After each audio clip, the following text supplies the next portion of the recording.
No, the Maverick is not very good at covering sad stories. In fact, most of the time, I try to avoid them. But today, I can't go around the passing of the Argentine legend and maestro Diego Armando Maradona.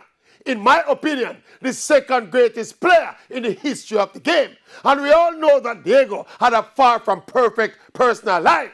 But as a player, he was pretty close to perfect. His dazzling close skills and elite vision aside, what set Diego apart was his heart, passion, and tenacity intertwined in his ability to inspire and lead other players.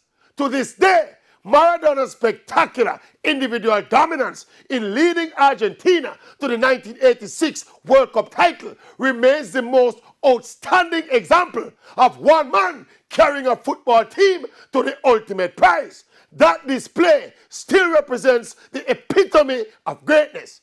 Along the way, he scored what is universally regarded as the greatest goal in the history of the World Cup finals.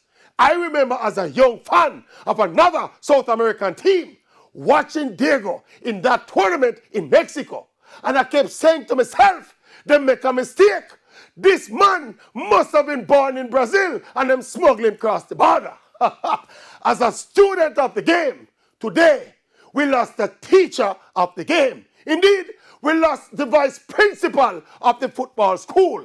Rest up, legend Diego Armando, the great, real football general.